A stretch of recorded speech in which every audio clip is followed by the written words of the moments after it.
Hey everybody, welcome to the next and new video.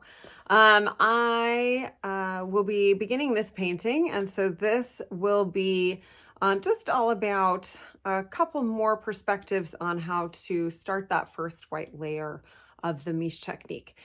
So, you know, when you've got your your drawing complete, you've got your first layer of red. How to go in with washes, when to go in with the detail, and how to start building those values at this very first stage. So I hope you enjoy that. I also just wanted to say that I am accepting students. So if you like what I'm doing here for free, if you're interested in learning more about the Mische technique, I actually have a 1-hour introductory class, which is you get an hour with me. I go over the Mische technique, and we talk about your artistic goals and see if this is something that will fit for you. It's kind of my intake class that is on my Etsy. So you've got the link below in the descriptions. And you can use that as kind of a way to tell me what you'd like to learn. If it's one-on-one, that works too. Which is great, or I can also do groups of 2 or even 3. So this would be on Zoom, so you can be anywhere in the whole world and benefit from one-on-one classes. So link below in the description, and let me know if you'd love to work together. I definitely would love to teach you. So I hope you enjoyed this video, and let's dive in. So I recently just did a video on kind of the benefits of using a dry brush and a wet brush. So you will see that technique kind of throughout this entire video here. So I don't want to belabor the point. You can just watch that video and kind of get into the details of why using a wet brush like this, as I'm doing right now with the casein, and then, you know, kind of fuzzing out with a dry brush is, you know, just the bee's knees when you're doing anything with casein at all in that other video. So I will just refer you to that. You know, so we'll just kind of start with the basics here. So the first thing I do, of course, is once you get the drawing done with pen, then you paint red over top of it. I mostly just do acrylic for that red, that first red, and I use a like a Venetian red color. And then, so once I've got that nice and down, I use my casein. Again, I love real egg tempera, and I have a video with my recipe for that.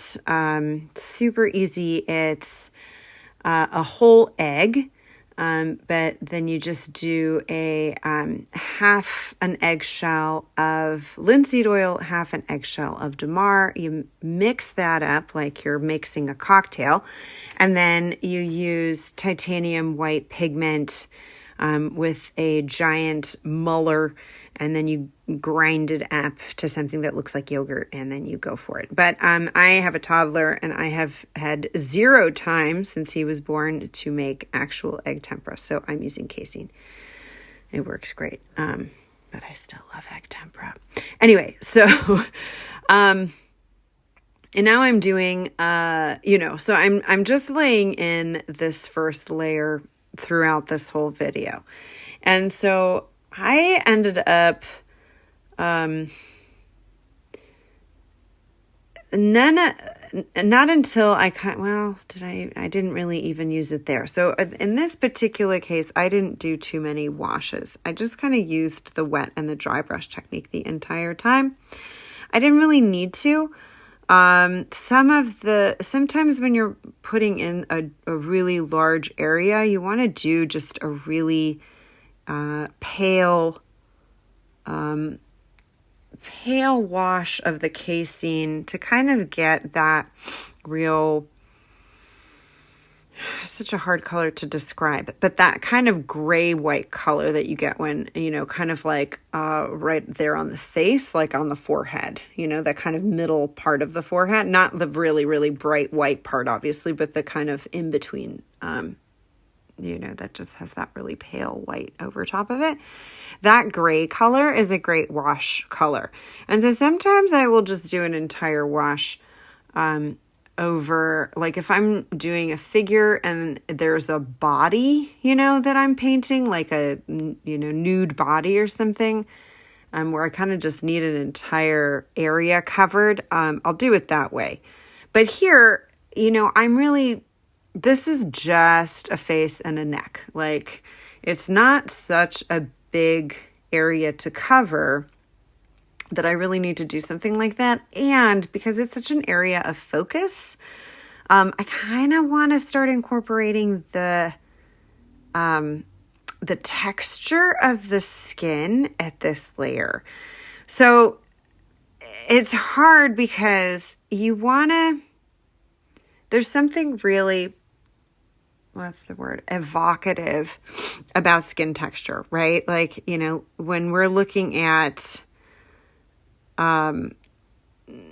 like hyper realistic paintings on Instagram, and somebody's putting in like literally every pore on someone's face, that's really interesting. And so there's kind of, when you're doing the technique, there's like a real push and pull between, yes, you want to paint in lines and wrinkles and, incongruencies in the face that make a face interesting, right? But you don't want to do it so much so that like at the end of the piece, it looks like everyone is an old hag, because no one wants to look like that in a painting. And like, that's not really, that's not what you're trying to do.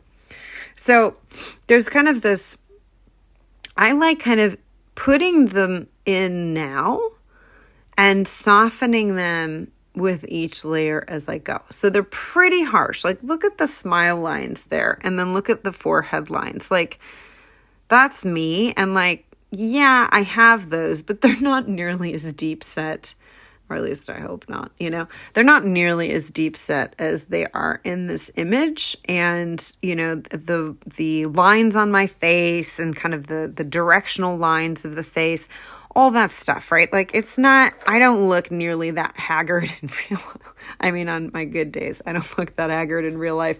And so I don't want my painting of myself to look that haggard in real life. So, but those, especially, same thing, like neck, right? Like, there's so much texture on a neck the skin of the neck is actually very textured. There's a lot of tiny little lines, but if you really overemphasize those lines, it's not cute, and their painting doesn't look any better for it. You just end up, it just goes too far into some direction. So you want to incorporate that texture, those lines, all of those details I find in this first layer. And then every layer you do after this, you soften, because so they're in there in that kind of way that they're actually in there in your real skin. And so you get this really beautiful kind of glow over top of it that,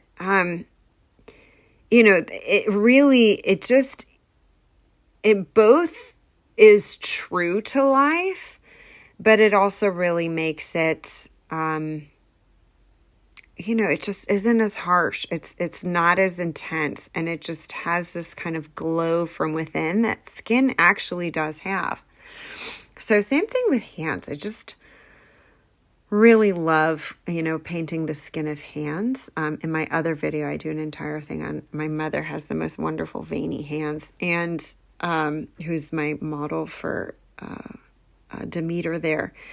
And so, you want to, you kind of can see, or you could see before in the other one, when the video started, my reference. So I have this crazy setup where I have like an easel kind of jammed on top of my easel. So my iPad can be right next to my painting reference. And so I can make my painting reference the exact same size as what I'm painting. So I'm looking right next to the image as I'm painting it. So I can get really, it's really easy to get detail that way when I'm not looking too far away. And this is just a really great technique. Another easy way to do that, if you feel like doing it, is printing out your reference images the same size as your actual painting, and then taping it right next to it. But this way, and there's advantages of doing that, of course, but I don't really have a good printer for something like that. My printer doesn't just do size in that kind of way. And so I've ended up just kind of using my iPad. I stick it right next to my image. I zoom in or zoom out as much as I need to so that they're the same size.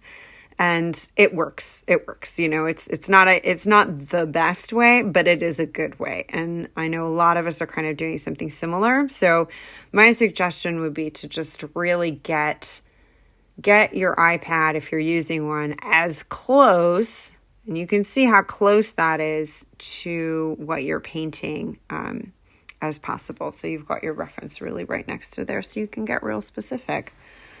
And then you're not missing anything. And then, in the time it takes from your eye to move from your reference to your actual painting. Because we forget, you're looking at something and then you look at what you're about to paint and then you've literally almost forgotten what it was you're about to do. So you have to keep going back and forth really quickly. And the closer your reference image is, the faster your eye can move back and forth, and you're less likely to forget stuff. So when I learned this technique, and for years afterwards when I was doing it, I really had this kind of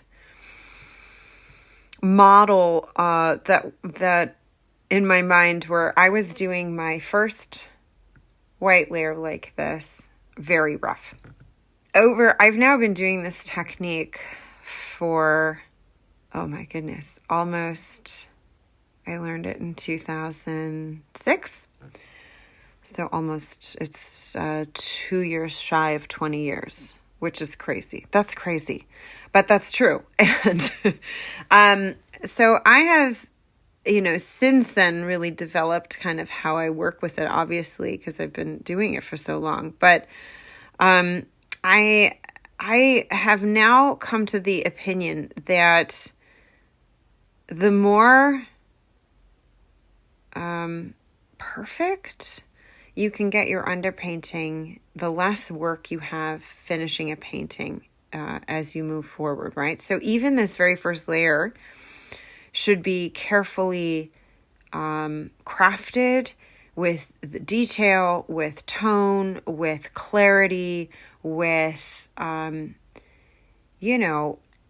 it should be its own finished painting on some level, right? And if it's not like that's what it's going to actually look like every single time, right? But if that's what you've got as your ideal and what you're striving for every single time, as you're laying in the white in this stage, you will have a sense of where this piece is going to go, or where your piece is going to go, and how to continue to craft the beauty and the perfection and the ideal, of perfection that this technique can really kind of inspire.